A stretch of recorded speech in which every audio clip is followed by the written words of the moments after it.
Hello dear readers and subscribers, welcome to another video with some industry-approved practical career advice for artists. And in today's video we'll be tackling a hot issue, a hot topic, a highly requested topic that among artists is a source for a lot of consternation, frustration, and where there are a lot of misconceptions. A consistent art style or a consistent oeuvre, a coherent body of works, is a necessary pretext for a prosperous and successful artist career. However, this does not happen overnight, nor does it fall from the sky, and nor does it mean that you have to do the same thing over and over again. In this video, we will discuss 6 proven strategies with real-life examples in form of 12 case studies by some established artists, how you can develop your style and create this consistency, elevating your artistic practice and your chances for success in the art world.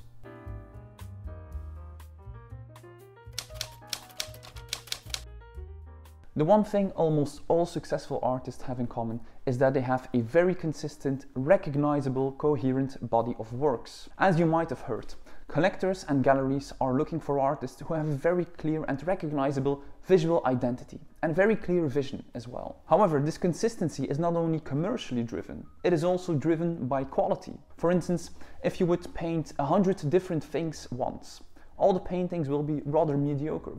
However, if you paint one single thing 100 times, then by the 100th painting, you'll be an expert in the specific subject. It takes time, expertise, and repetition. Hence this consistency, hence this consistent development that makes sense. However, I cannot stress enough that consistency does not mean that you have to be a one-trick pony. There is nothing more boring for an artist, but also for a collector or a gallery director, to have an oeuvre in which we're seeing the same thing year in, year out, with nothing new to discover. So we enter this tricky play of balance, of remaining recognizable and consistent while keeping your audience at the edge of their seat. So the good news here is that you don't have to pin yourself down to one specific style. If people say so that you have to focus on one specific style, they're kind of wrong. However, hopping from one style to another, from painting to painting, does not make any sense either. So the successful artists are the ones that master this play of balance, of versatility, an intriguing development, and recognizability and consistency. Now that we have briefly and kind of vaguely discussed this play of balance, let's illustrate this with some real-life established examples by some case studies and identifying these 6 strategies. And also please note how these artists kind of combine different strategies. Feel free to take note with every single strategy if there are elements in your practice that you could amplify to increase that consistency, or different strategies that you could combine. And feel free to pause this video at any moment, or after watching this video, consult our full article or written article to go through the strategies at your own pace. Now, the first strategy is probably the most straightforward one, a warm-up. It's technical consistency. Here in this case, an artist dedicates his life to a specific medium, even more, a specific technique within a specific medium. And the ones that are really successful are the ones that develop a kind of personal and unique technique, a combination of materials or a methodology that no one else is doing and that they have perfected in a way that only they can do. You might think now that this is easier said than done, and you're absolutely right. So first, let's illustrate the strategy with 2 specific case studies, followed by some additional advice, how you can figure out your technique. The first case study is Bram Bogaerts' unique mixture of paint. Bogaerts' abstract paintings are actually marked by his ongoing exploration of using a unique mixture of paint that he developed throughout his career. He boiled and ripened poppy oil with pigment powders and zinc white, and mixed it with water shortly before applying it to the canvas. Bogaert explored the possibilities and limitations of this process, resulting in a varied, abstract yet very recognizable oeuvre, ranging from textural monochromes to colorful geometrical compositions to abstract landscapes. So here his personal mixture was the starting point of this technique and of his recognizability. It was the core of his practice, and he was very free within this framework. Another great example is our second case study with Mircea Suciu's monotype technique. In this case, his personal technique, he combines acrylic paint, a type of monoprint, transferring printed image onto the canvas, and oil paint. He starts with often edited photographic material which is transferred onto the canvas with several monoprints, creating a vibrant grid-like effect, before reworking this image with paint. By doing so, Sucre creates even more consistency by using this recognizable color palette, marked by the blue in the acrylic and oil paint, and also the black and white of the photographic transfer, but also by tackling recurring concepts. So we see that there are various strategies in place here.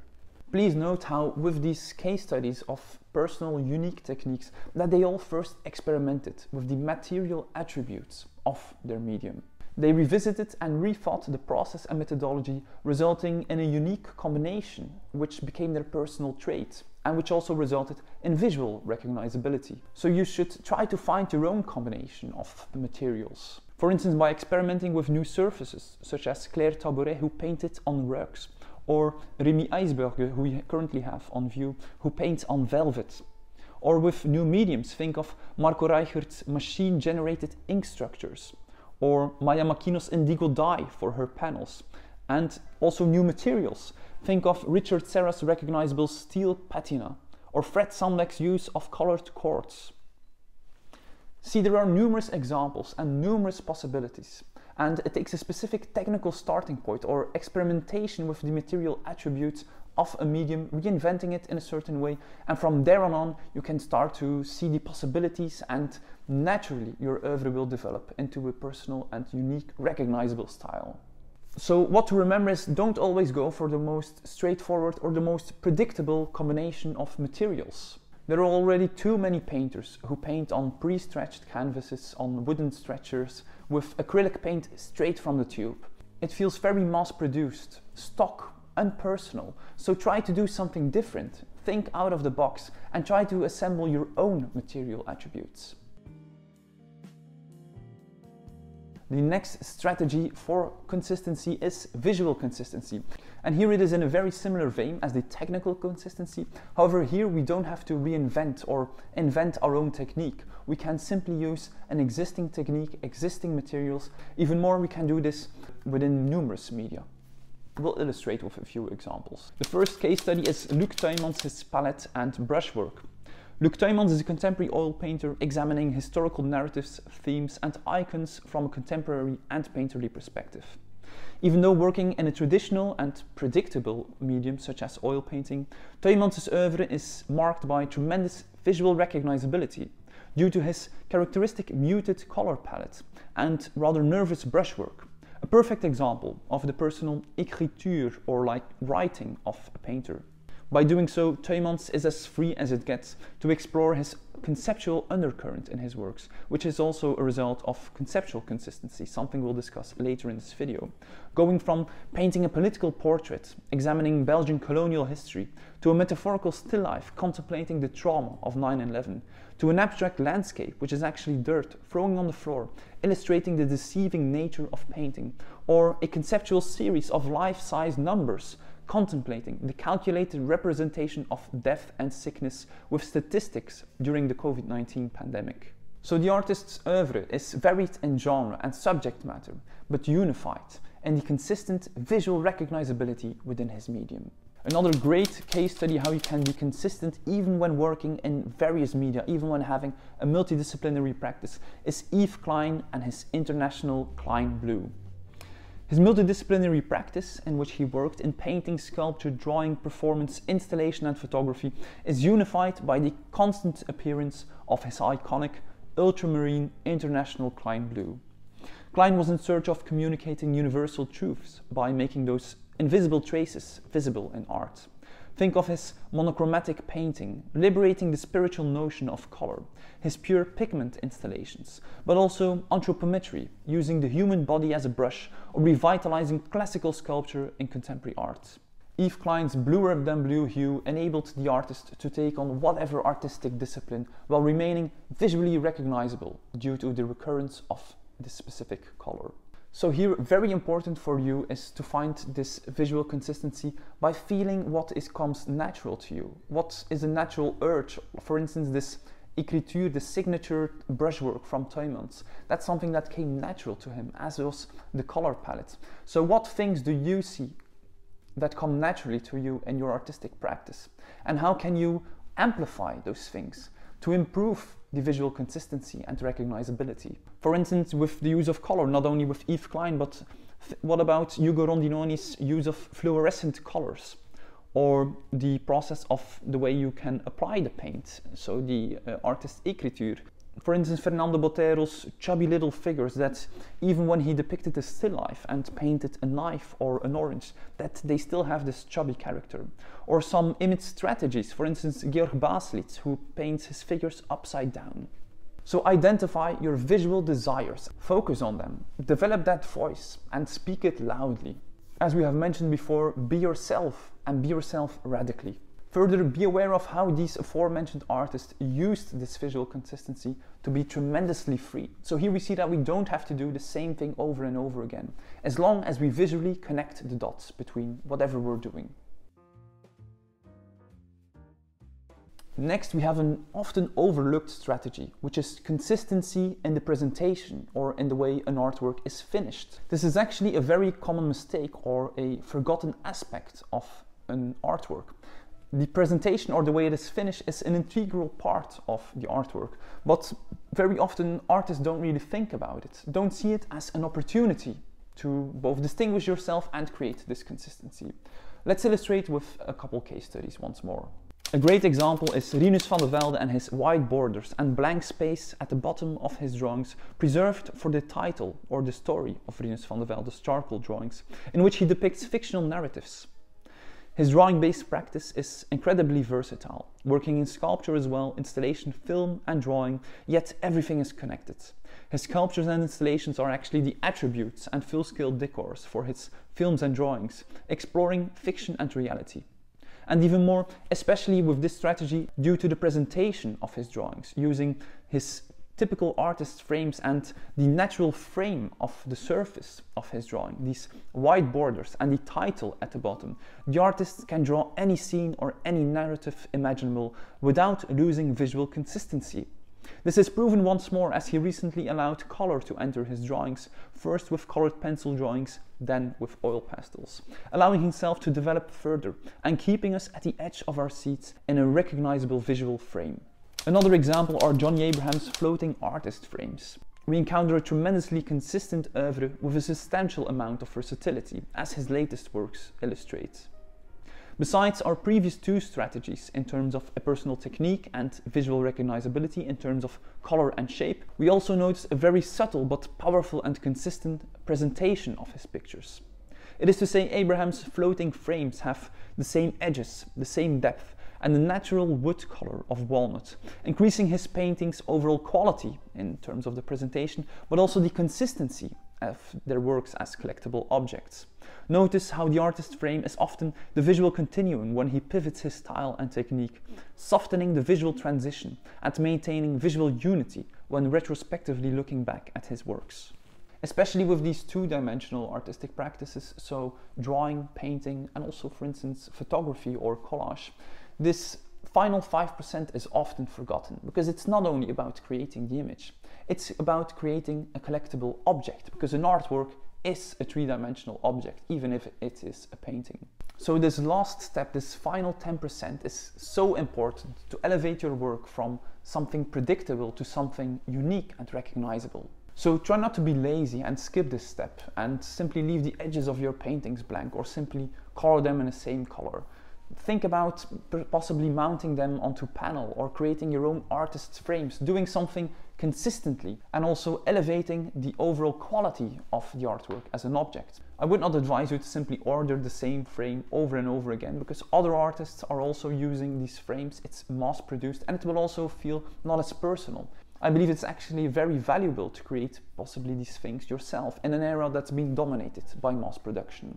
So don't think about presentation and finishing your work as an obligatory task that's inferior to the actual picture. Think about it as an integral part of your artwork and an opportunity to create consistency here.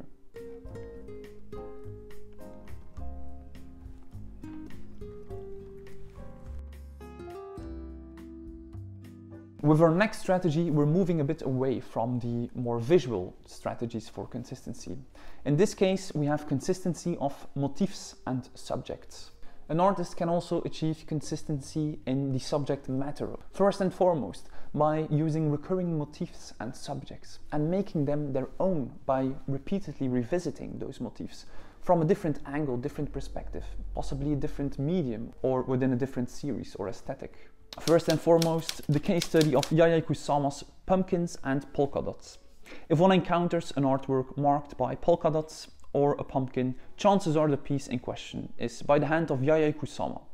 Her oeuvre is marked by her unique and colorful take on dazzling sensations of infinity, in which the polka dot is the main or sole motif. Kusama's life, career and work are dominated by autobiographical and especially mental experiences and issues. The Japanese artist suffers from hallucinations, experiencing infinity and seeing dots into infinity, resulting in distress. Therefore, the polka dot motif came naturally to her artistic practice, obsessively painting them in her infinity nets, imposing them onto existing structures and objects, or populating her mirrored infinity rooms to replicate these sensations of infinity. We can often find the dots on her iconic pumpkin paintings as well, or her sculptures and installations. The pumpkin symbolizes life due to its human-like quality and form, and it is also a symbol for fertility, a poetic peace, and her childhood, evoking sensations of laughter, joy, and enthusiasm to create pumpkins obsessively.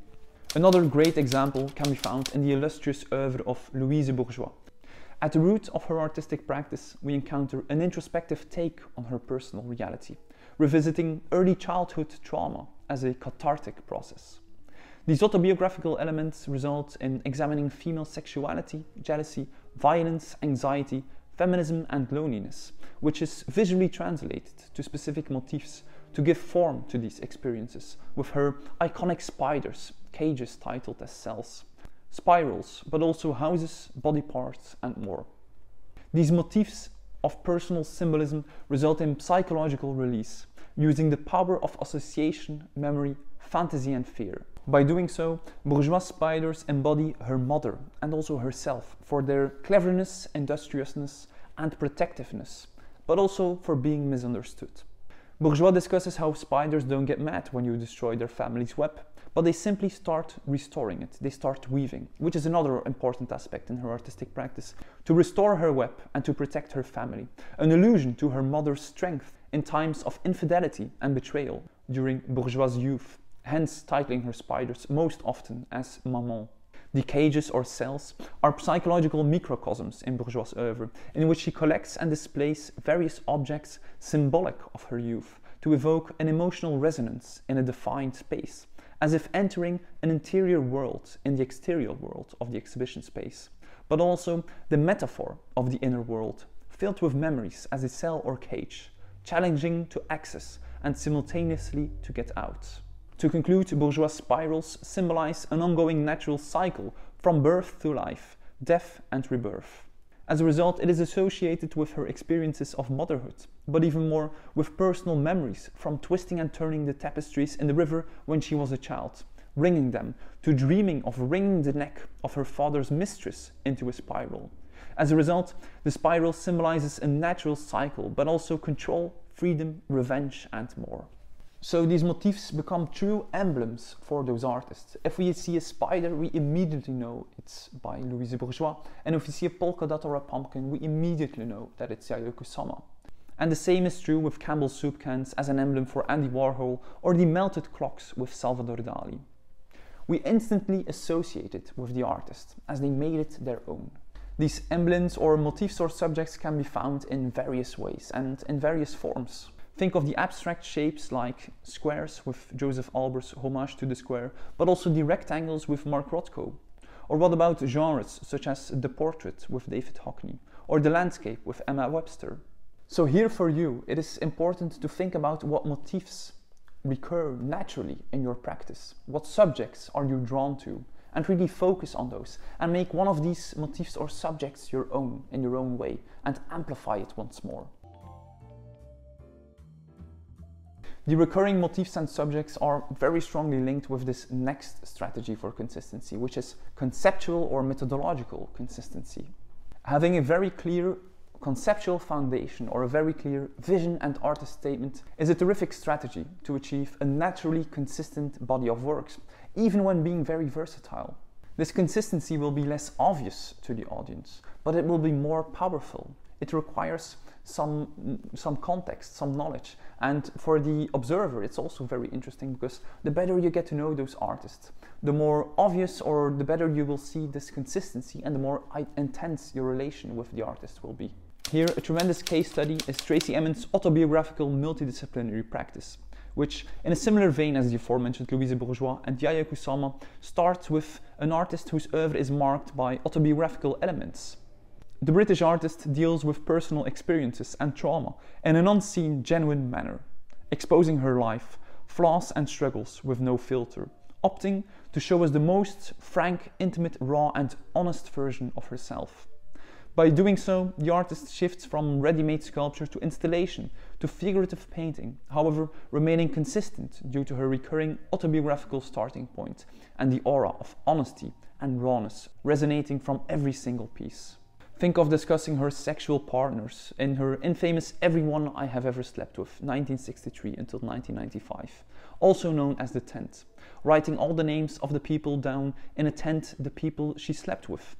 With My Bed from 1998, Emin presented a sexual and depressive phase of her life by showing the unmade and stained bed in which she slept, ate, had sex and drank alcohol for 4 days straight. Or what about her neon sculptures, sharing her private thoughts and deepest desires, highlighted in neon light?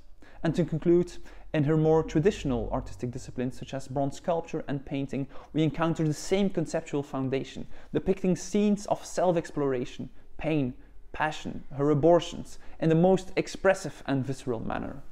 Another great case study is Christian Boltanski's installations as memorial monuments.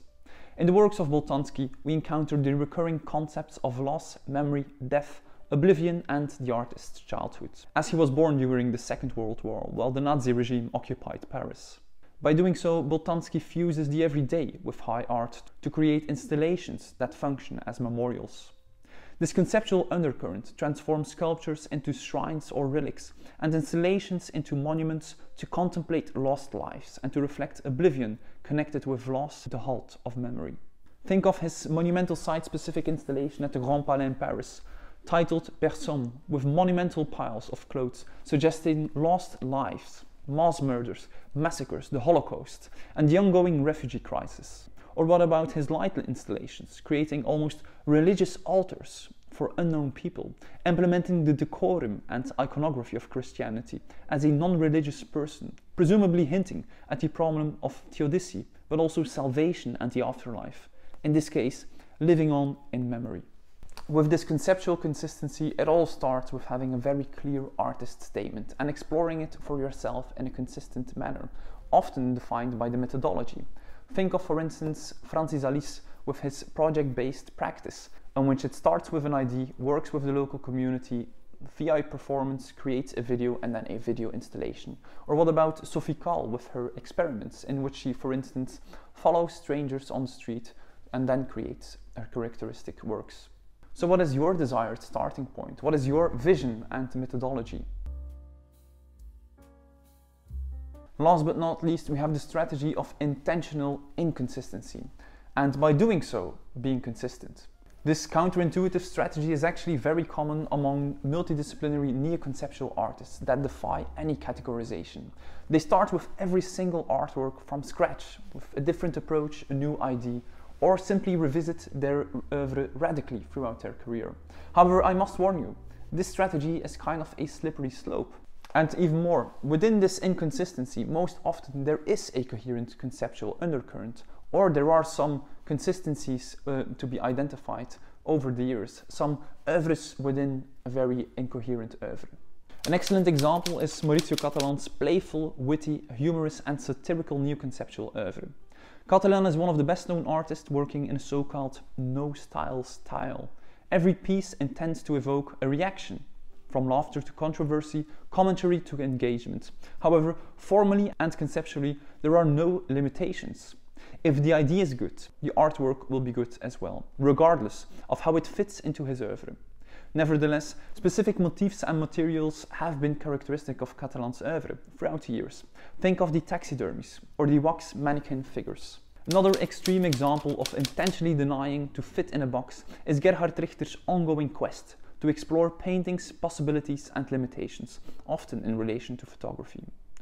The thing you need to understand is Richter grew up in Eastern Germany, where they were forced to create art in the academic tradition of social realism. And this confinement, followed by liberation in creativity, had set the tone for various radical shifts and painterly ventures. Throughout his life, Richter continued to take on different subjects and ways of painting, simply because he could, because of his unending curiosity and dissatisfaction. By doing so, Richter has painted almost all genres with his photo paintings, followed by more minimal figurative paintings of curtains, corrugated tubes, a sheet of metal, doors, windows and turning sheets of paper, to entering abstraction in his photorealistic paintings via the Richter haze, covering the depicted image. Here the abstraction again varies from expressive to monochrome, pasty to flat, and colorful to black and white. Think of his large abstract color charts and strips. Yet, even in this consistency, it kind of all makes sense. The strips are connected with the curtains, the photorealistic haze on top of his pictures is in connection with the action of the squeegee for his abstract pictures. When you feel the desire to pivot in your oeuvre, you must allow to do so. However, keep in mind these 6 strategies, even if it's just the presentation or by maintaining a specific color or strategy, to remain consistent, to make it make sense while allowing yourself to make this pivot. And when you pivot, don't do it just to make 2 or 3 paintings. Do it for a couple of years, do it for an entire series, so that it's worth it. So when pivoting in your oeuvre, a great piece of advice is to actually allow you some time to reflect on this pivot and to see if it will stick. The ongoing development is key, because the oeuvre is never finished. Louise Bourgeois was more than 80 years old when she introduced the spider to the world in her already impressive oeuvre, and it will be one of the main motifs that she'll be remembered for.